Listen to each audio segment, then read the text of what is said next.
licenciado en periodismo, hace años que convirtió en oficio su afición por la gastronomía. Ha publicado los libros 100 recetas con label y pinchos de vanguardia a la donostiarra,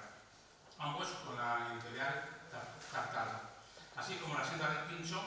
con Tum Editorial. Es colaboración, entre otros, con Richard Tolosa, y también ha colaborado con la periodista gastronómico francés Jacques Vallary. Bueno, pues al final es un hombre, como veis, polifacético, periodista, astrónomo y espero que también un gran orador para que todos nos ilustres y sepamos un día comer a partir de mañana en coche. Tenemos el Automóvil Club, tenemos además donde nos va a llevar gente que con bicicleta no llegaríamos. Entonces, te dejamos, Josema, con todo este tema. Y gracias. Bueno, pues muchas gracias. Has comentado alguna cosa que iba a comentar, que soy periodista, que me dedico a hacer, entre otras cosas, a mencionar algunos de los libros, pero bueno, mi principal ocupación, mi niña bonita, es la revista ondojan.com, que editamos desde el año 2003, que se editaba en papel todos los meses hasta que llegó la pandemia, que nos dejó absolutamente desnudos de clientes y de cosas que informar, pero bueno, la hemos seguido haciendo todos los meses, solo que hoy en día en papel solo se publica 4 veces al año, aunque seguimos todos los meses sacándola en PDF, mandándola a miles de personas que la solicitan y bueno, teniendo yo creo que una repercusión bastante maja. Como bien has dicho, es la Academia de Gastronomía la que me ha invitado a participar aquí, algo que os agradezco terriblemente, y también al Real Automóvil Club, por supuesto, por darme esta oportunidad. No soy un experto en automoción ni en tema de coches y de motos, como bien ha visto alguno que me ha empezado a hablar, pero por lo menos lo que he intentado ha sido aplicar mis conocimientos a unas rutas, bueno, pues que sean agradables para ser conducidas y que lo que ofrezcan en las paradas que voy a sugerir pues sean lugares que tengan interés gastronómico, pero también que sean,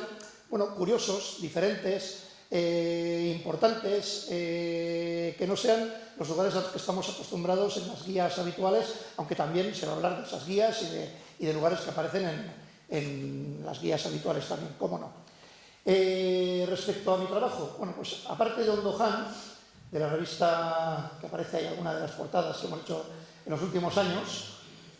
algún ejemplo sí que lo hemos dedicado a algún lugar temático, como es el caso de Asturias, al que dedicamos una revista hace un par de años, y también incluso con mi socio Richard Tolosa y con Chusma Pérez Azaceta, que es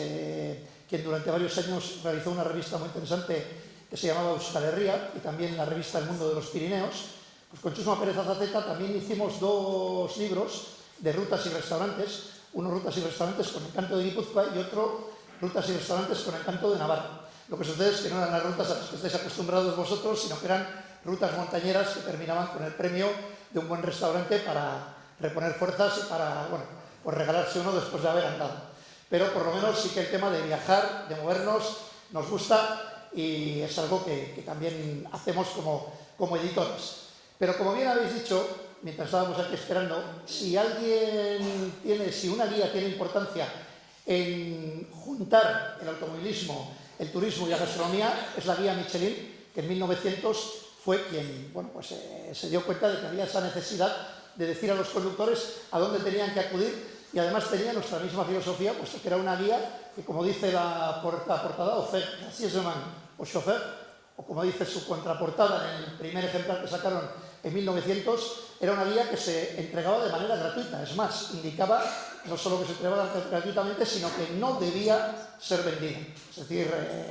que se tomaba muy en serio el tema de la gratuidad. Fueron 35.000 ejemplares, que es una tirada que no está nada mal, y tardó 26 años en aparecer el tema de las famosas estrellas Michelin, que hasta el 1936, justo el año en el que empezó la Guerra Civil Española, no llegaron a puntuar con 3 estrellas ni llegaron a establecer los criterios que las marcaban. Pero sí que la guía Michelin ha sido el referente más importante de la gente que utiliza el automóvil para acudir a lugares en los que también pues disfrutar, después de la conducción, disfrutar del placer también de la comida. Esos criterios que se establecieron en 1936, pues como bien sabéis, con una estrella Michelin merece la pena parar el coche, con 2 estrellas Michelin merece la pena desviarse y con 3 estrellas Michelin merece la pena organizar un viaje solamente para ir a ese restaurante. Bueno, estos criterios se cumplen en función de muchos intereses, posibilidades, muchas veces son discutidos, muchas veces son alabados, Pero si algo se puede decir, desde luego, es que la guía Michelin es la guía más fiable en cuanto a qué nos vamos a encontrar cuando acudimos a un restaurante de su órbita. Se puede decir que cuando acudimos a un restaurante Michelin prácticamente sabemos a qué tipo de restaurante acudimos, aunque luego tengan sus diferencias y lógicamente, pues sus chefs sean pues como del agua al vino, pero más o menos sabemos en qué va a consistir esa experiencia. La guía Michelin ha estado unida en toda su existencia a los restaurantes de carretera, principalmente, y el restaurante de carretera más importante que empezó a recibir estrellas Michelin en Euskal Herria fue lógicamente Arzac, que como bien sabéis está al borde de la Nacional 1, porque mucha gente hoy en día, sobre todo la gente joven, no es consciente de que Arzac era el lugar en el que paraban los viajeros antes de bajar la cuesta y meterse en el embrollo de Donosti. Era como ese lugar en el que se podía parar a tomar un café, a beber un vaso de sidra, a comer una cazuelita, antes de meterse en la vorágine de Donosti, pues que era una locura como lo es hoy en día. Era la parada obligada de todo el que venía de Francia, de Irún, de Rentería y quería entrar en Donosti. Sigue siéndolo, pero ya las autovías, las conexiones, etcétera, han cambiado ese concepto, aunque sigue siendo un restaurante que está al borde de la carretera y un restaurante de carretera de los más importantes que tenemos en Euskal Herria y, me atrevo a decir, uno de los más importantes del mundo. Al igual que, esto he traído como ese ejemplo de qué era en aquellos tiempos la Nacional 1, porque la Nacional 1 pasaba por Arzac y luego se metía kilómetro a kilómetro en Donosti hasta salir por Lasarte, que también, como sabéis, pues tiene su importancia. De hecho, Martín Berasategui, que también podemos decir incluso que su restaurante inicial era casi un restaurante de carretera, porque hoy en día pensamos en el bodegón Alejandro y si vienes de Francia y que tienes que meter hasta el bodegón Alejandro, entre los desvíos, los parkings, los semáforos, los atascos, etcétera, es un embrollo. Pero imaginaros en los años en los que estaba la madre y las tías de Martín Berasategui, a una persona que venía por la Nacional 1, que atravesaba la calle Miracruz y que cruzaba el puente de Gros, no le costaba absolutamente nada hacer un pequeño desvío a la derecha, aparcar delante de la brecha e ir a comer al bodegón Alejandro.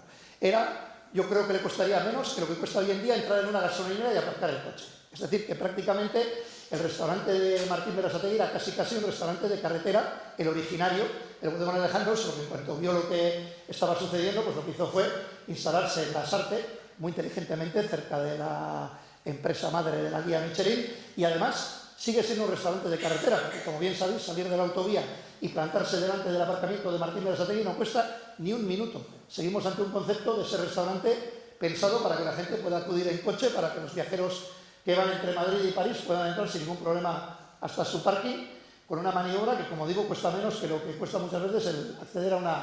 una gasolinera. Otro ejemplo muy importante fue lo que hizo José Castillo, el viejo José Castillo, que también estaba en un restaurante, que he apuntado el nombre porque no lo recordaba, el restaurante Zubizarreta, en Ordizia, dentro de Ordizia, que estaba también al borde de la Nacional 1. En cuanto vio que venían las variantes, los desvíos, etcétera, lo que hizo José Castillo fue instalarse al borde de la futura Nacional 1, en un lugar tan emblemático como fue el Hotel Castillo, donde además hasta llegaba a preparar crepes al borde de la carretera para que, llamar la atención de esos turistas, de esos viajeros, de esos transportistas que pasaban todos los días por delante de su restaurante. Todavía, de hecho, nos encontramos con restos como esta gasolinera, que todavía está prácticamente como estaba en aquellos tiempos, en Olaverría, y que sigue siendo pues un símbolo de la importancia que tuvo la Michelin. Esta gasolinera estaba a 100 metros del Hotel Castillo y sigue estándolo hoy en día. Pocos transportistas, pocos gastrónomos, pocos cocineros, pocos periodistas se han resistido al influjo de la Michelin. Incluso nosotros tuvimos en su día una portada un tanto polémica, cuando TripAdvisor compró la central de compras de Michelin, que consideramos como un poquito el dejarse captar por una guía que no nos gusta absolutamente nada, como es TripAdvisor, y que al final se quedó con la central de compras de Michelin, porque no debió de funcionar el tema. Polémicas aparte, la idea mía en esta charla es ofrecer un par de rutas gastronómicas que por una parte ofrezcan ese placer de conducir por carreteras diferentes, paisajísticamente agradables, en las que haya que mover el volante, y por otra parte parar en sitios que tengan su interés. La primera ruta, vamos a ir del Peine del Viento de Donosti, precisamente, vamos a abandonar esa Nacional uno en la que se supone que hemos llegado a Donosti, y vamos a ir hasta Azpeitia y vamos a ir lo más cerca posible de la costa, por una carretera que vosotros que os movéis en este mundo, me imagino que la habéis atravesado un montón de veces, pero bueno, pues es una carretera que a mí también me encanta como conductor, que lo vengo siendo desde que tengo prácticamente mayoría de edad, y también como persona aficionada al mundo de la gastronomía y al paisaje también, que es esa carretera pues tan maravillosa que discurre entre Donosti y Orio, luego sigue por Zarauz, Getaria, etcétera, y nos vamos al interior, pues bueno, por diferentes motivos, quiero explicarnos según vaya para adelante esta ruta, que parte, como he dicho, en Donosti, en un lugar que tiene una cierta importancia para mí, como es el Peine del Viento. Es un lugar que tiene mucha importancia para los Legazpiarras porque esto lo construyó Eduardo Chillida en la fábrica de Patricio Echeverría, en nuestro municipio. Entonces siempre lo hemos tenido como una parte de Donosti, bueno, que nos llega mucho a la gente de Legazpi.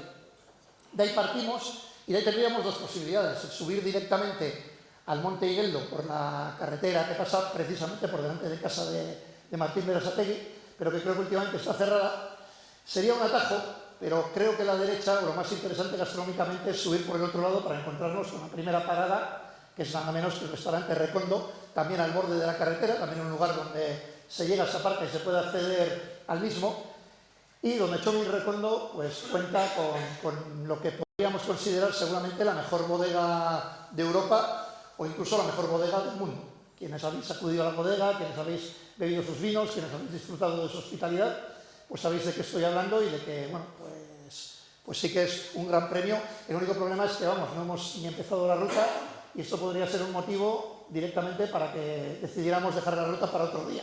Con lo que parar en Recondo cuando no llevamos ni medio kilómetro de ruta. Pero bueno, esta es una ruta fantasiosa, porque también si paramos en la siguiente parada, que es el Aquelarre, pues también nos vamos a pasar allí toda la tarde, pero no se puede hacer esta ruta obviando que también Pedro Subijana está aquí al borde del camino, también como ya alejado de las grandes rutas, pero también en un lugar muy accesible como es Igueldo, hoy en día ayudado por su hija Ollana, y que también es un punto que lógicamente hay que comentar en una ruta como esta, también con la importancia que tuvo y que tiene en el mundo Michelin y en el mundo automovilístico, bueno, de Pedro. Conocéis la cocina de Pedro Subijana, no os voy a contar nada nuevo. Lo que yo considero admirable de Aquelarre, y también para la gente que en un futuro pues pueda rescatar de internet o de los sitios donde publiquemos esta ruta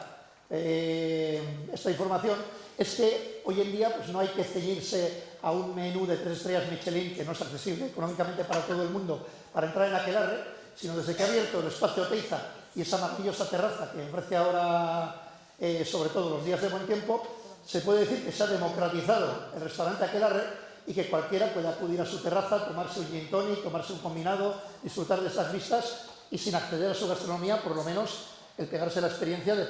haber podido estar en Aquelarre. Incluso acudiendo al espacio Oteiza, pues se puede disfrutar de una gastronomía vasca muy cuidada a un precio que nada tiene que ver con el precio de 3 estrellas. Por lo tanto, una parada muy interesante dentro de esta ruta que a partir de aquí va a tener, digamos, paradas más accesibles o no ya de la categoría de las que están en su inicio, pero es que todavía sin salir de Donosti, pues los restaurantes se las traen. Polipaso también es muy conocido entre la gente que hace esta ruta entre Donosti y Orio, porque es, digamos, el final de la ruta asfaltada y el comienzo ya de esa ruta medio cemento, medio asfalto, que es la que desciende a Orio, y también porque es un lugar pues, gastronómicamente interesante por su popularidad, porque es un lugar al que todo el mundo acude de Donosti, sobre todo los días de buen tiempo, a comer esos filetes empanados que hoy en día les llamarían cachopos, y bueno, y esa cocina tan tradicional que ha tenido siempre Polipaso.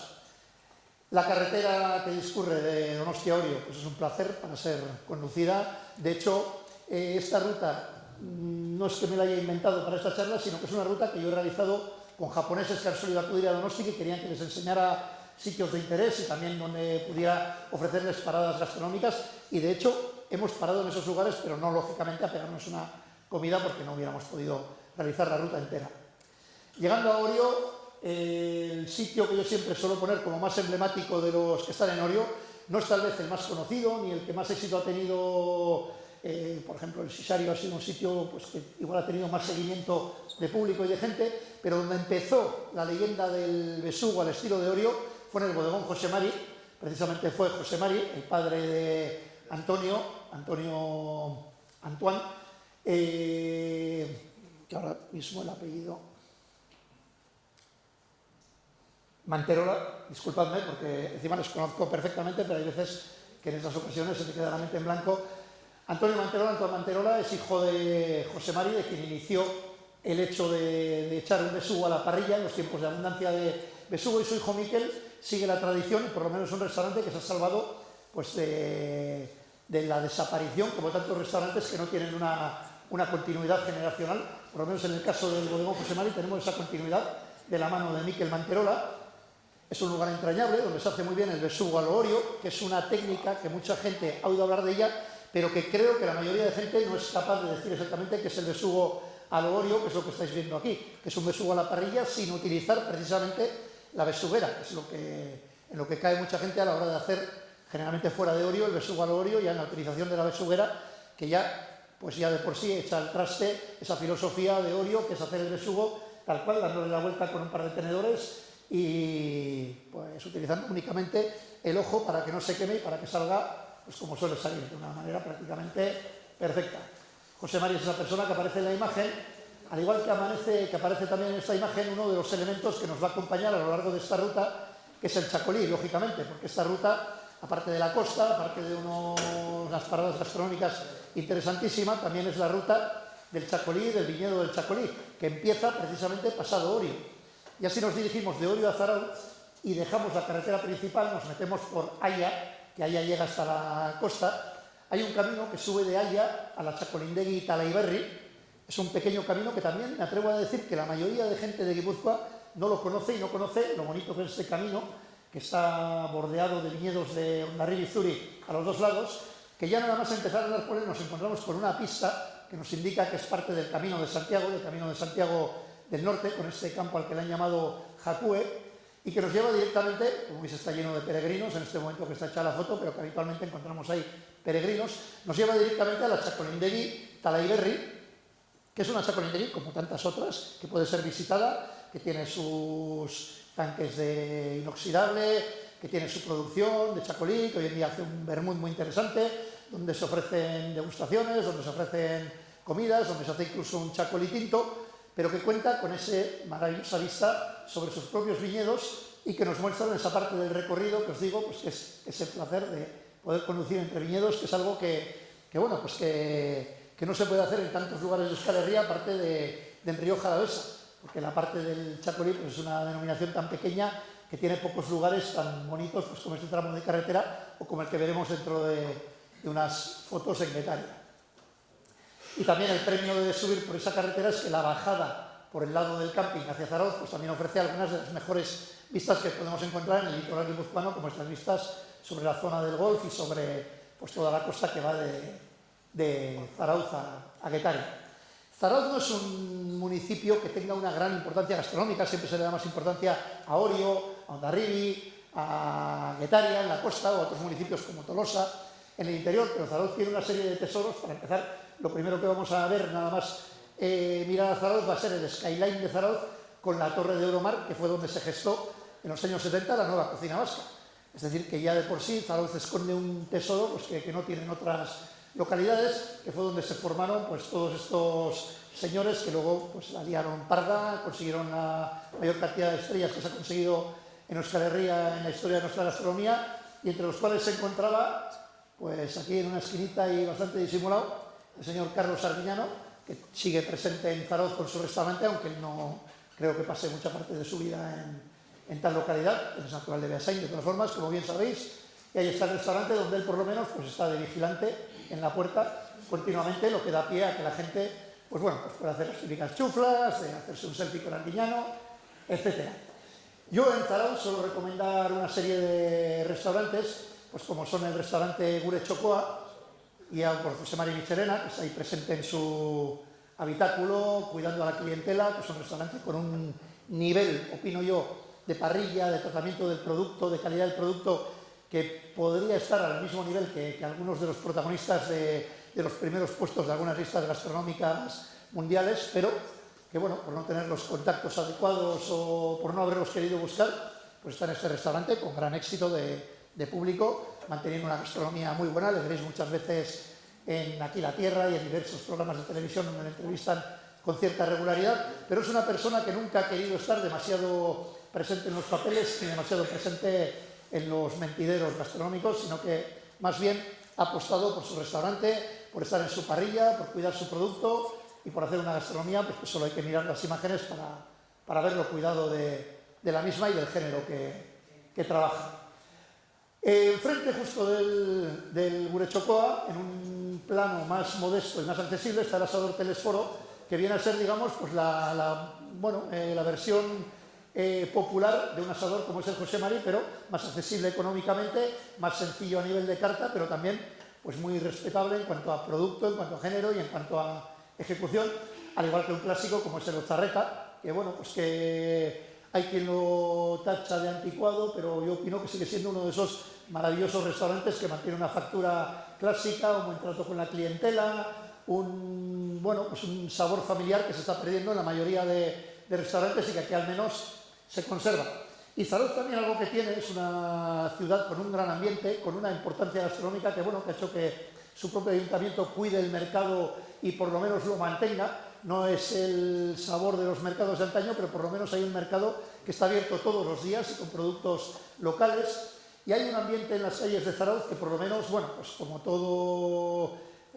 en todas partes, ha sufrido unos ciertos bajones últimamente por el tema de cambio de hábitos y crisis, pero por lo menos Zarautz sigue siendo un sitio interesante para dar un paseo, para tomar unos pinchos. Se están abriendo lugares de nueva creación, como esta vinoteca La Vaca, que yo creo que es uno de los lugares más interesantes que se han abierto últimamente a nivel de pinchos, vinos, etcétera. El tipo de modelo de negocio que yo creo al que tendría que aspirar la hostelería, que quiera que se mantenga este tipo de negocio y que no nos engullan las franquicias, los grupos y este tipo de hostelería, que es la que poco a poco pues está haciendo con las riendas del panorama gastronómico y del panorama hostelero. La Vaca pues es un proyecto familiar pequeñito que lo puede manejar su propietario con parte de la familia y con como mucho un trabajador o dos, y creo que es cuidando por supuesto mucho la calidad tanto de los vinos como del género que ofrece, y que que es el único futuro que le veo al modelo gastronómico que conocemos y que poco a poco se está desmoronando y de una forma cada vez más rápida. Y seguimos en marcha, no me paro mucho porque al final para poder hablar de las dos rutas, por otra carretera que yo creo que, pues a todos nos encanta siempre que podemos acercarnos y conducirla, que es este tramo de carretera entre Zarautz y Getaria, sobre todo si es invierno, si está batiendo el mar, si no hay mucha gente, si no hay mucho tráfico. Una carretera de estas que si estuviera en Noruega pues le llamarían Siestrollen o de alguna forma para que acudieran los turistas, pero que aquí ahí la tenemos y que tampoco la exploten demasiado, porque yo creo que si esta imagen se viera por el mundo mucho, empezaría a venir mucha gente a conducir este tramo de carretera tan extraordinario, que también lo conocéis muy bien y que además es posible también recorrerlo peatonalmente con esas maravillosas vistas sobre Getaria, y que lamentablemente pues a lo largo del año en más de una ocasión la cierran por motivos evidentes, porque yo creo que hay pocas carreteras tan cercanas al mar, tan desnudas frente al ímpetu del mar, en este caso el Cantábrico, como este tramo de carretera. Yo por lo menos he viajado mucho por el mundo y en ningún sitio he visto una carretera tan descubierta como esta carretera que une Zarautz y Getaria. De Getaria, ¿qué decir gastronómicamente? Al final podríamos pararnos un montón de tiempo y de hecho creo que es el lugar donde más referencias he comentado. Por supuesto hay que mencionar el restaurante Calla, de la misma familia Arregui que el Elcano, como uno de los, pues también ese modelo clásico de restaurante al que todos nos gusta acudir de vez en cuando. Nos encontramos con curiosidades como Enrique Fleischmann, que también se ha apuntado pues al carro de la gastronomía tradicional con su restaurante Choco, que además tiene una divertida mezcla entre su cocina mexicana y la cocina tradicional vasca, que también acentúa esa parte mexicana en el nuevo restaurante que también ha abierto en Getaria, en el Maruca. En Getaria también nos encontramos con esas imágenes tan gratificantes como son la parrilla externa del Iríbar, con esas cosas que suelen preparar a la parrilla, esos pescados delante del público, esa imagen que cada vez se ve menos en nuestro entorno. Tenemos lugares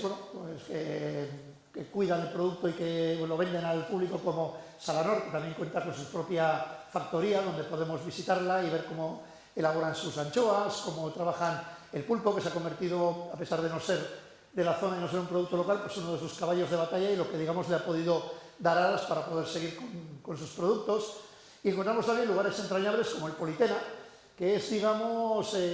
bueno, pues uno de esos restaurantes, como he comentado antes el caso del Telesforo y el Gurechokua en Zarauz, más accesibles que los grandes restaurantes a los que ya pues todo el mundo no puede acceder por motivos obviamente económicos, y que sin embargo también tiene su importancia y tiene su historia, porque es un restaurante que existe desde 1968 y que cuenta además con, bueno, la característica de haber sido llevado durante varios años por la primera mujer parrillera de Guipúzcoa, que es la madre de Josuna y de Leire, de las chicas que están aquí delante, que Josuna es hoy en día quien sigue encargándose de la cocina, y que es esta mujer que está aquí dibujada en este mural que tienen dentro del restaurante, que es Sole Garmendia, que al quedarse viuda pues tuvo que tomar una decisión, o seguir con el restaurante que llevaba hasta entonces Ángel, su marido, o echar la toalla. Y lo que hizo fue convertirse en la primera parrillera de Guipúzcoa, seguramente la primera parrillera del País Vasco, no sé si llega más allá, es ser la primera, una mujer pues con valor, que sacó adelante la familia, adquiriendo ese rol masculino, que todavía está viva y muy orgullosa pues de cómo ha conseguido sacar adelante un negocio familiar en el que todavía pues su hija mayor sigue siendo, bueno, pues la que lleva la voz cantante. Y como no, es obligatorio hablar del Elcano que empezó en este pequeño local pues que rinde un homenaje en su panel exterior a Pedro Arregui, y que hoy en día lo han convertido en una dignísima taberna marina de pinchos iba a decir, pero más bien de tapas o de raciones, que viene muy bien como opción B para el que no pueda acceder pues al restaurante madre, el restaurante Elcano, pues que merecidamente ha obtenido ya hace unos años una estrella Michelin y que ya pues se ha convertido en una de las principales referencias no solo de Guipúzcoa, sino del mundo, al ser un restaurante que está poco a poco escalando en todas las listas gastronómicas, en todos los listados, en fin, el Elcano es increíble el reconocimiento que está logrando la labor de Pedro Arregui y el nivel al que ha llegado un restaurante que hasta hace poco era el típico asador en el que las empresas, los grupos de amigos, etcétera, celebraban su final de curso, la comida anterior a Navidades, etcétera, y que pues al final, al entrar en la órbita Michelin, pues ya se ha convertido en el típico restaurante en el que ya tenemos que acudir con reserva, donde nos va a costar conseguir una mesa y donde, pues por lo menos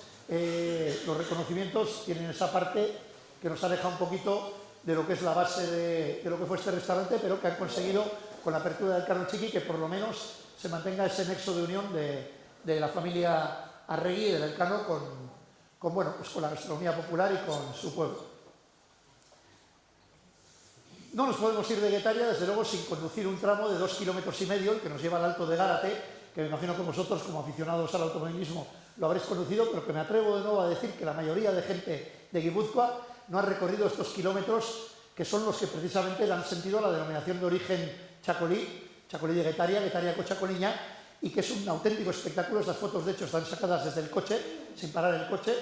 que esta carretera que nos lleva entre viñedos hasta el Alto de Gárate, ofreciéndonos un paisaje abrumador, un paisaje maravilloso de viñedos. No es que fuera el mejor día, no estaba este día los viñedos en flor como suelen estar en otras épocas del año. Tengo alguna foto anterior, nos enseñan las instalaciones de Chomine Chaniz, en fin, un lugar delicioso que si no lo habéis recorrido, os recomiendo que un día lo recorráis en coche, en moto o como os guste hacerlo, y que llevéis aquí pues a la gente que venga, a conocidos, a parientes, etcétera, porque creo que es uno de los grandes desconocidos. De hecho, nunca lo he encontrado ni saturado de coches, ni con mucha gente, ya sea invierno, otoño, verano, y es una de las vistas más bonitas que podemos encontrar en Guipúzcoa, tanto desde el punto de vista paisajístico como desde el punto de vista gastronómico. Por mostrar una bodega de Chacolí, bajando del Alto de Gárate nos encontramos con Gainza, que creo que es una de las más interesantes también por el tema de tradición familiar, por el tema histórico, porque son además curiosos, porque están elaborando un rosado muy interesante, otro Chacolí sobre Elías. No se quedan en el tradicional, sino que están también experimentando, pero sin perder esa esencia tradicional que siempre han tenido, esa esencia familiar. Incluso tienen un pequeño hotelito encima de la bodega y han sabido pues mezclar esa producción de chacolí con esa filosofía turística, con atraer grupos, con darles un almuerzo, con ofrecerles incluso el menú de chacolindegui, que es algo que también mucha gente no conoce, que hay una temporada de chacolí, que hay una serie de bodegas de chacolí, que al igual que las sidrerías ofrecen un menú de sidrería, ofrecen un menú de chacolindegui, que la única diferencia que tiene con el menú de sidrería es que sirve el bonito en conserva, tan típico de la costa de Guetaria, y que también sirve merluza rebozada, pero por lo demás es un menú que también consta de tortilla de bacalao y en el caso de Gainza, cordero a la parrilla, pero hay lugares en los que también se sirve chuleta y queso, membrillo y nueces. Tiene cierta similitud con el menú de sidrerías, pero también su diferencia. En Gainza, en temporada de, más o menos coincidiendo con la temporada de sidrería, se ofrece ese menú. Y antes de irnos de Guetaria, también creo que es interesante hablar de la huerta de Guetaria y de personas como Jaime Burgaña, pues que no solo han aprovechado esa salinidad que se encuentra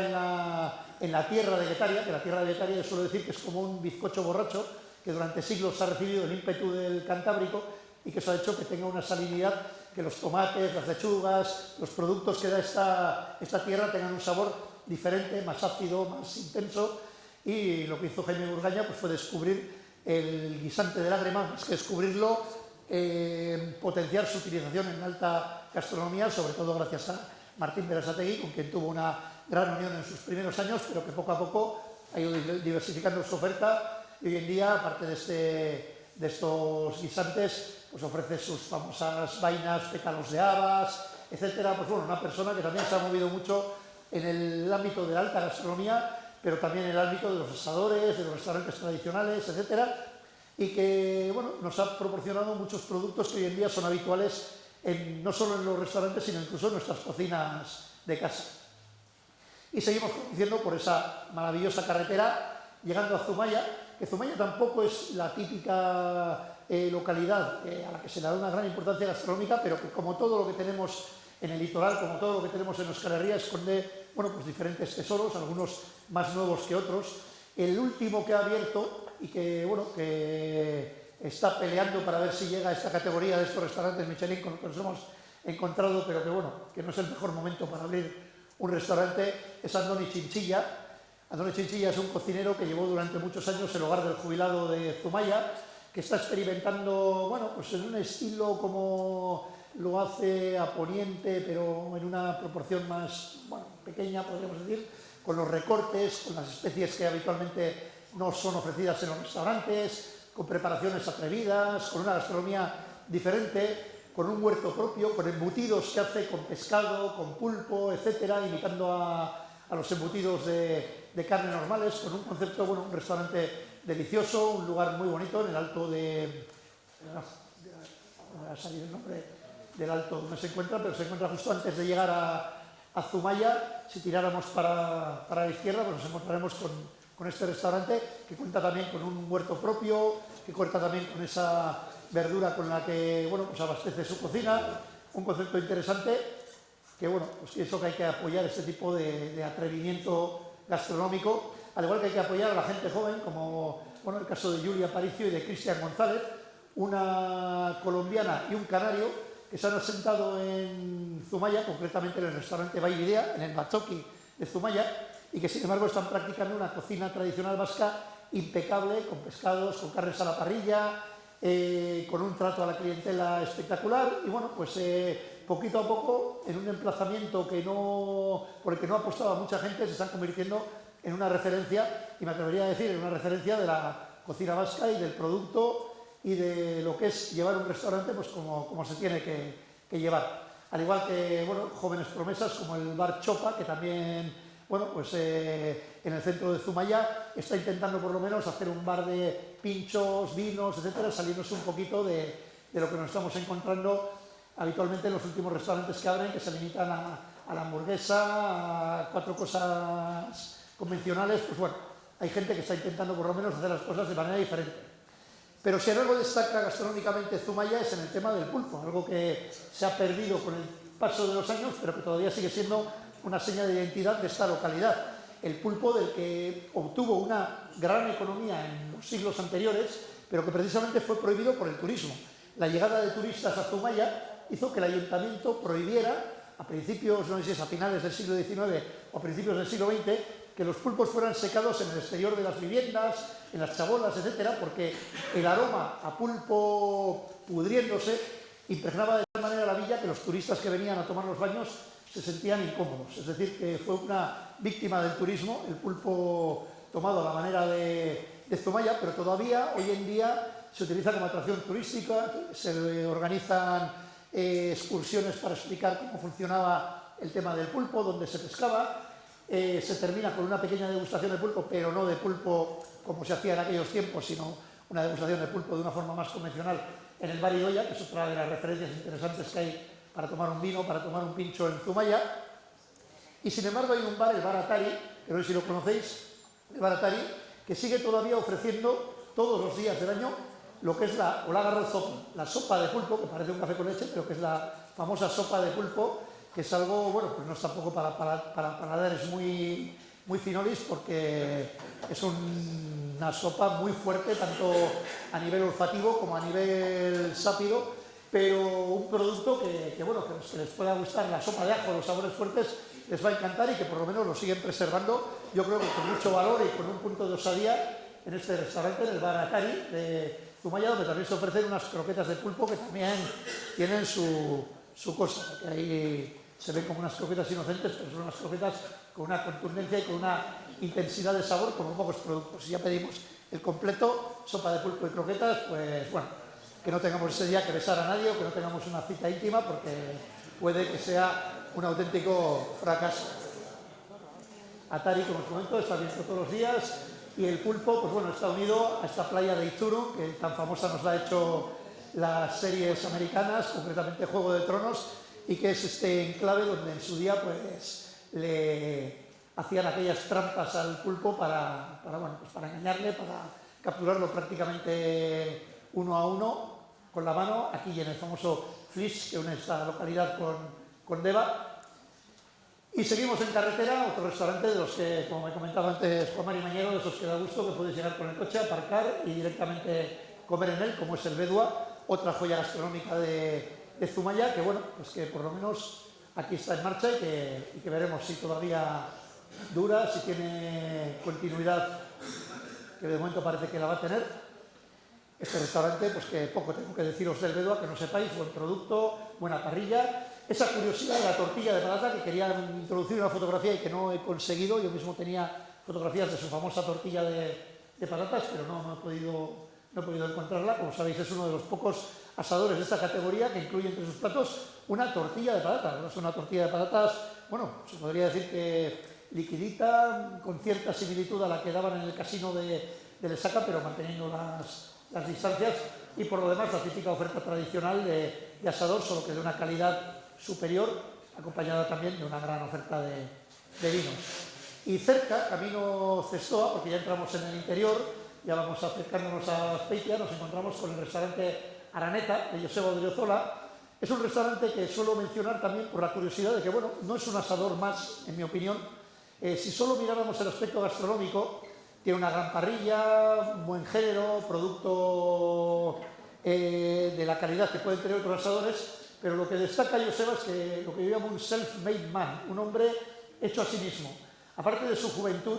cuando hablo de hecho a sí mismo, esta casa que rodea su asador la construyó él con su padre que luego falleció, pues bueno, inesperadamente a los pocos años de abrir el restaurante. Está construida en familia, la casa, al igual que en su día le dio por construir una chondorra que le instaló delante de su restaurante. Construyó una chondorra y la estuvo alimentando durante, pues creo que prácticamente un mes o mes y medio. Como sabéis, la chondorra es como un buen puro, que si no se mantiene encendida en su justa medida, se apaga y luego pierde toda su gracia o es imposible volver a darle fuego. Bueno, pues construyó esta chondorra, la mantuvo en marcha, es una persona con una gran voluntad y aparte pues un restaurante donde ofrecen, yo creo que una buena oferta gastronómica, un buen producto y bueno, es un asador también recomendable de por sí, pero su unión con el patrimonio, su unión con su entorno, etcétera, pues yo creo que es mayor que la de otros muchos hosteleros. Al igual que la de Xavi Echave, conozco más por su mote, Vitarte,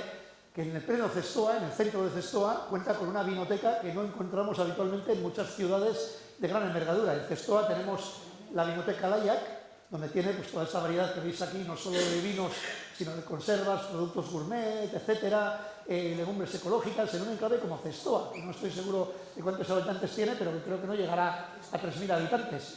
Está construida esta vinoteca en su propia casa, en la casa de su familia, que es una casa que tiene varios siglos, y en el patio de esa casa, en un lugar maravilloso, la escalera de acceso a los pisos superiores, tiene montada esta pequeña sala donde ofrece catas, donde ha hecho concursos de cata, donde recibe a los amigos y donde si le llamáis algún día y estáis conduciendo por la zona, pues seguro que os prepara un pisco labis, porque es una persona que disfruta mostrando lo que tiene, charlando con la gente y bueno, pues como los hosteleros de raza, a pesar de que no es un hostelero exactamente, haciendo feliz a la gente que acude a su casa.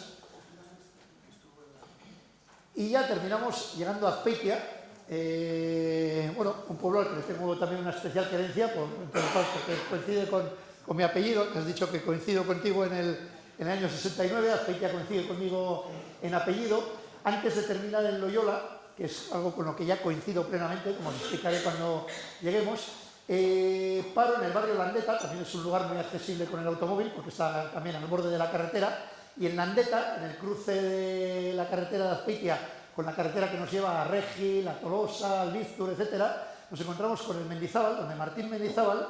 aparte de ofrecer una cocina tradicional, accesible, con menú del día, con pinchos todos los días, guarda también un pequeño tesoro. Esto es un plato normal, un plato de hongos habitual, pero todo lo hace con cariño, pero que se llama la cecina. No sé si habéis oído hablar de la cecina, os suena, no hay que confundirlo con la cecina, porque no tiene nada que ver. La cecina es oveja preparada en salazón, al igual que, bueno, no exactamente como el bacalao, pero es una oveja que se guarda en una salmuera, en sal. En el momento de ser cocinada se deja de salar un tiempo, al igual que se hace con el bacalao, y en boca no tiene nada que ver con una oveja guisada normal, porque tiene esa salinidad de un producto que ha sido guardado en una salmuera, y esto era una práctica habitual en nuestros caseríos, prácticamente desaparecida. Hoy en día no sé de ningún caserío que esté manteniendo esta cecina. Me han comentado que en la zona de Alegría de Oria, en la zona incluso de Llasain, etcétera, se practicaba bastante, por lo que tengo la impresión de que es algo que sobre todo se hacía en esa zona, en la zona que une esta parte de Azpeitia y Azcoitia con la zona del Goierri guipuzcoano, la zona de Tolosaldea, etcétera. En ese macizo creo que es donde más se trabajaba este tema de la cecina, porque fuera de aquí no he oído hablar de esto nunca. Y es un producto que, bueno, me imagino que habrá que encargarlo para asegurarnos de que lo tenga preparado, pero si no lo conocéis, os lo recomiendo porque hay pocos productos que hoy en día nos vayan a sorprender, ofrecernos en boca una sensación diferente. Yo creo que la sopa de pulpo de Zumaya es una de ellas y la cecina pues es otro de esos productos que mucha gente no lo conoce y que si no se transmite a los jóvenes cocineros va a terminar desapareciendo. En Azpeitia va un pequeño guiño a su maravilloso museo del ferrocarril que nos permite dejar un poquito el coche y coger el tren, pero a la antigua usanza, esos trenes que echaban humo, y terminamos en el santuario de San Ignacio de Loyola. Con este sí que me siento identificado, y es entre otras cosas porque, además de apellidarme Azpeitia, nací el 31 de julio, con lo que cada vez que le digo a uno de Azpeitia que tengo el apellido de su pueblo y que encima he nacido en sus fiestas patronales, pues suelen alucinar. Y la primera pregunta suele ser, ¿no te llamaron Iñaki? Pues no, me llamo Josema, que encima es José Manuel, y estoy contento de no llamarme Iñaki porque, bueno, creo que hay muchos Iñakis y no hay tanto José Manuel, así que por lo menos pues algo acertaron mis padres, que si no habría que llamarme con el apellido, etcétera. Y bueno, pues San Ignacio de Loyola es un lugar que, cuando os he comentado que esta ruta la he solido hacer con amigos japoneses, y empezando en este lugar en vez de terminando en alguna ocasión, alguna vez he terminado en este lugar, y siempre les comento que Guipúzcoa es una caja de sorpresas no solo por sus restaurantes, por sus productos, por sus productores, sino porque guarda lugares como San Ignacio de Loyola, que también podríamos decir, ¿esto qué interés tiene gastronómicamente hablando? Bueno, antes estaba esta imagen, que son los Ignacios, un gran pastel conmemorativo de San Ignacio de Loyola, pero bueno, que no tiene más que 30 o 40 años de existencia, un gran acierto de la pastelería Gaña, pero gastronómicamente, ¿qué tiene Loyola? Bueno, pues Loyola tiene gastronómicamente que si este señor Íñigo de Loyola no hubiera nacido aquí cuando nació, seguramente los japoneses hoy en día no exportarían al mundo la tempura como un producto propio, porque fueron los jesuitas de Portugal, cuando acudieron a Japón a evangelizar a los japoneses hace ya siglos, quienes llevaron la tempura, que realmente es un producto portugués que los japoneses adoptaron, mejoraron, y hoy en día pues lo venden en todo el mundo ya como el gran rebozado japonés. Pero realmente, si en Guipúzcoa, en San Ignacio de Loyola, no hubiera nacido Íñigo de Loyola y no hubiera creado esa gran multinacional que fueron los jesuitas que llevaron, bueno, pues riquezas gastronómicas y de otro tipo de una parte a otra del globo, pues seguramente la tempura no existiría en Japón tal y como existe ahora. Como comento, pues es algo que cada vez que se lo comento a la gente de Japón, pues os podéis imaginar cómo se ponen a sacar fotos de la basílica, de todo lo que les rodea, porque entienden claramente que ese es el origen de uno de sus productos favoritos. Podemos pasar a la segunda. No sé cómo andamos de tiempo. Bueno, pues voy a hacerlo muy rápido. Más que nada podemos estar solamente... Bueno, la segunda ruta, yo quería que en esta charla haber mencionado 4 o 5 rutas de una forma todavía más rápida, pero me di cuenta que era, pues no llegar a nada y al final dejarlo todo empañarme. Así que preparé 2 rutas, una de costa y una de interior. La de interior pues es una ruta que nos lleva de Gasteiz, de Vitoria, a La Guardia, y que resumiendo, bueno, la empiezo en el propio Gasteiz, también en un lugar muy curioso. El año pasado me invitaron a las jornadas Ardo Araba y me hospedaron en este hotel, un hotel de nuevo cuño, Coral, es un hotel de estos donde todo está automatizado, un edificio totalmente sostenible, inteligente, etcétera, pero guarda en su terraza, en su azotea, un tesoro que es una de las mejores vistas que se pueden encontrar de Gasteiz, que es una terraza con una piscina infinity, que le llaman, que es una piscina que si te introduces en ella parece que te vas a caer a la inmensidad del espacio, que ofrece esta vista del skyline de las 4 torres de Vitoria, como no se ven prácticamente de ningún otro sitio, y que pidiendo permiso en la recepción, etcétera, pues dejan acceder a la gente a este lugar, que también es un gran desconocido de Gasteiz. De algún sitio había que empezar, y partiendo de aquí, cogiendo la carretera que nos lleva a Peñacerrada, acudimos a Rioja Alavesa, también parando en otro lugar que yo creo que es de parada obligatoria, que es la panadería Alonso, al final de Peñacerrada, porque cuando uno acude a una bodega invitado en Rioja Alavesa, por lo menos en mi caso, siempre me preguntan, ¿no has traído el pan? ¿Vienes de Vitoria, vienes de Guipúzcoa, no has traído el pan? Les encanta el pan de la panadería Alonso, que está aquí en este enclave al final de Peñacerrada, es el típico pan sobao que tanto les gusta en Álava, en La Rioja, incluso en la zona de Logroño, etcétera, que bueno, es un pan que no tiene nada que ver con el que comemos nosotros aquí, un pan más bien secorro, pero que en Rioja Alavesa, en Álava, en La Rioja, etcétera, les encanta. Una panadería además artesanal, que elabora sus propias magdalenas, donde es una delicia también parar. Y nada, entramos en Rioja Alavesa para acudir a la Bastida. Igual lo más inteligente hubiera sido hacerlo por el balcón de la Sonsierra, pero lo hacemos por el balcón de La Rioja porque pienso que cuando vamos con visitantes, cuando conducimos, cuando acudimos con gente que queremos enseñarles lo que significa La Rioja, no hay una parada tan maravillosa como este balcón. Precisamente pues esto fue con unos pasteleros belgas. Os comento que todas las rutas que estoy haciendo son rutas que he practicado con gente y no se me ocurrió una mejor idea de pues, enseñarles este recorrido de Rioja Alavesa, que por supuesto les encantó. También subimos luego de la zona de la Bastida al mirador de la Sonsierra, que es más desconocido, pero que también ofrece unas vistas de Rioja Alavesa extraordinarias, con San Vicente de la Sonsierra al fondo. Y nada, nos desviamos un poquito a la Bastida. En la Bastida, bueno, pues yo suelo recomendar el acudir al bar Tomoyo, donde él mismo, que es a quien le llaman Tomoyo, ofrece unos pinchos exquisitos de oreja picante, sobre todo, que es el mejor acompañante para un buen vino de maceración carbónica de Rioja Alavesa. Y por supuesto, las visitas al vino en Rioja Alavesa, en mi opinión, hay que empezarlas por una bodega que se dedique a elaborar precisamente el vino de maceración carbónica, que es el mayor tesoro enológico que tenemos en Rioja Alavesa. Los hermanos Mata, elaboradores del vino Aymárez, amigos personales, mil correrías con ellos, me parecen unas de las personas que más humildemente y de una manera más honrada elaboran este vino de maceración carbónica,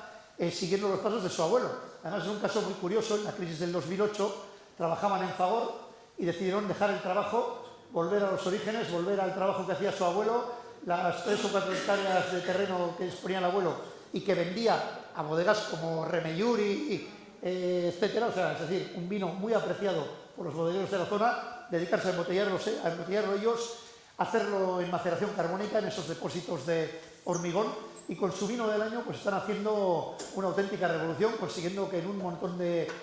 bares de Guipúzcoa, Vizcaya, Álava, escojan este vino como vino de la casa, y haciendo, como os digo, una labor que la están haciendo ellos, transportando el vino, llevándolo en furgoneta. Esto con la pandemia, bueno, pues son auténticos trabajadores que reciben a la gente en su casa, les ofrecen una merienda en su propio hogar y hacen estos vinos a la antigua usanza. También es un lugar familiar y muy recomendable para la gente del mundo del vino, y al borde de la carretera también el asador Alay. Sonará que cuando pasas por la Bastida es el último, si vamos camino de la Guardia, es el último restaurante con la posibilidad de aparcar en la mismísima puerta. Lo llevan dos hermanas, Lucía y Mari Carmen Carrillo,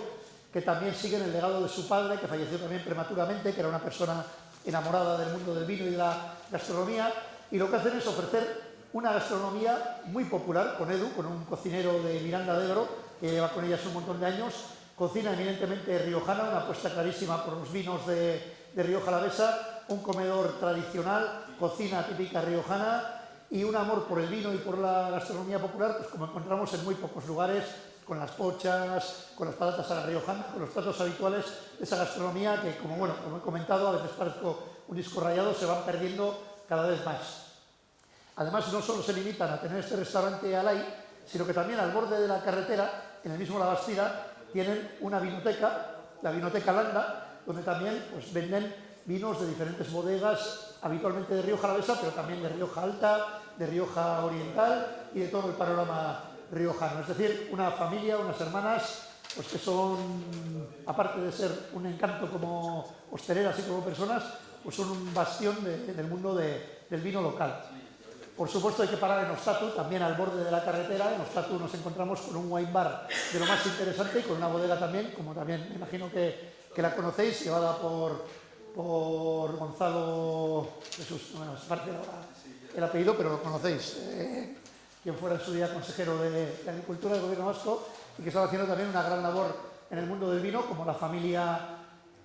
Cañas, con la bodega Amaren, que se encuentra a unos pasos. Y el acudir a este municipio, a Samaniego, es la excusa que suelo poner yo para recorrer lo que para mí es el equivalente a ese tramo de carretera entre Zarauz y Guetaria, en lo que sería Rioja Alavesa, que es el tramo que lleva de Samaniego a Baños de Ebro. Yo creo que no hay un tramo de carretera en el que nos veamos inmersos de una manera tan brutal en lo que es el viñedo de Rioja Alavesa, porque prácticamente el viñedo inunda la carretera. Este tramo es una delicia hacerlo en días como este, de un cierto mal tiempo, a primera hora de la mañana, cuando no hay tráfico. No sé si lo conocéis, porque tampoco es una carretera que se utilice habitualmente, a no ser que sea como atajo para acudir a algún sitio concreto. Está el conductor totalmente rodeado del viñedo de Rioja Alavesa durante kilómetros y kilómetros. Si toca un día de estos solitario, pues es una auténtica delicia el conducir estos kilómetros. Y tengo sacada una captura del Google Maps que muestra de qué manera estamos ahí engullidos por el viñedo, pues como si no hubiera más que la carretera en medio de millones y millones de cepas de Rioja Alavesa. Creo que es un lugar muy recomendable para los que nos gusta conducir en bonitos paisajes y dirigirnos a estos lugares en coche. A lugares como, lógicamente, Marqués de Riscal, pues hay que mencionarlo por la importancia que tiene, monumental, gastronómica. Durante muchos años ha sido la única estrella Michelin que quedaba en Álava, y también es una de las bodegas más antiguas, que data de 1865, así que estamos hablando de todo un patrimonio gastronómico, enológico, bueno, en fin. Las vistas camino a la Guardia, pues ya sabéis que nos ofrecen no solo esa maravillosa sierra de Toloño, bueno, sierra de Cantabria, sino que también ese efecto fog que muchas veces se da en Rioja Alavesa, y que es lo que protege a los viñedos y les da esa característica tan especial que tienen, pues de esa uva más fresca, ese vino más fresco que los vinos de otras partes de Rioja. Y bueno, hay grandes restaurantes en La Guardia, pero yo soy de los que opta por un lugar más accesible, más frecuentado por la gente del mundo del vino. Generalmente cuando la gente del mundo del vino tiene que hacer una comida familiar, con amigos, una comida de trabajo, acude a la hospedería Los Parajes, donde Chari García y su hijo Miguel, aparte de tener un bar con prácticamente todas las referencias de vinos de Rioja Alavesa, han conservado unos calados que son bastante turísticos, pero que tienen también su encanto, todo hay que decirlo, donde por lo menos la gente se encuentra con lo que fue en su día esos antiguos calados de Rioja Alavesa, donde guardan ese clasicismo en su comedor y una gastronomía pues que tampoco es de estas como para echar cohetes, pero es más que correcta, un trato extraordinario, una cocina cuidada y satisfactoria, y sin sacarle 4 pies al gato, un lugar al que yo vuelvo y siempre salgo pues contento. No es el típico restaurante que le recomendaría al que quiere una experiencia sensorial, gastronómica, etcétera, porque no la va a tener aquí, pero desde luego como restaurante familiar, como bar de vinos y sobre todo como hotel. Este es el patio del maravilloso hotel que tiene en su interior esa casa, que también desde el exterior ni se aprecia, y creo que es uno de los establecimientos más emblemáticos de La Guardia, al igual que Villa Lucía, que es la apuesta de los hermanos Juanma y Rubén Lavín, y su madre, Luchi Santa María, que precisamente falleció hace unos pocos meses, que es la que les ha guiado gastronómicamente durante muchos años. Y Villa Lucía también es un lugar pues, de gente enamorada del vino de su zona, que ofrece una gastronomía más que correcta y mucho vino de Rioja Alavesa cuidado de manera especial, con un museo del vino, que también no encontramos lugares dedicados, aparte del de Briones, no encontramos lugares dedicados al vino, un museo en el que enseñan un audiovisual precioso también sobre el mundo del vino, sobre Rioja Alavesa, un lugar yo creo que también de visita obligada, como es Villa Lucía, la bodega Loli Casado. Nos desviamos un poquito a la Puebla de la Barca, también por una carretera maravillosa entre viñedos, y esta bodega, si algo tiene especial, aparte de que elaboran unos vinos más que correctos, es que cuentan con un chozo perdido en sus viñedos, un chozo que lo han convertido en un pequeño merendero en el que ofrecen a la gente que les visita la posibilidad de tomar una merienda o un amaretaco mirando este paisaje, que este paisaje no se aprecia en la foto, pero llega desde la Puebla de la Barca hasta el mismísimo Logroño, del que ya se empiezan a ver por aquí algunos de los edificios. Es un lugar increíble, un lugar en el que parece que, como por arte de magia, se ha abierto el campo y, como os digo, comunica la Puebla de la Barca con Logroño, donde en el interior de este pequeño chozo que veis ahí, pues ofrecen la posibilidad de estar ahí sentado, disfrutando de ese paisaje, disfrutando de sus vinos. Se puede acceder en coche hasta las mismísimas puertas del chozo, y es donde ya terminamos prácticamente el viaje para acabar en una bodega de la que no he podido conseguir más que esta fotografía, que es una bodega que yo creo que es el ideal para acabar un viaje de estas características, que es la de Viña Real, que se encuentra ya entre La Guardia y Logroño, a la que se accede directamente también de la Puebla de la Barca, y que la considero un buen ejemplo por la calidad de sus vinos. Esto pertenece al grupo Cune, como sabéis, pero es como la gama alta o media alta del grupo Cune, y luego es una construcción de granito que se introduce en la colina que la acompaña, pues bueno, espectacular, vistosa, con buenos vinos, con buena gastronomía y buenas vistas. Qué mejor para terminar pues un par de rutas como las que os he mostrado, y bueno, y agradeceros vuestra atención y deciros que si tenéis alguna pregunta o algo y tengo tiempo, pues estaría encantado de...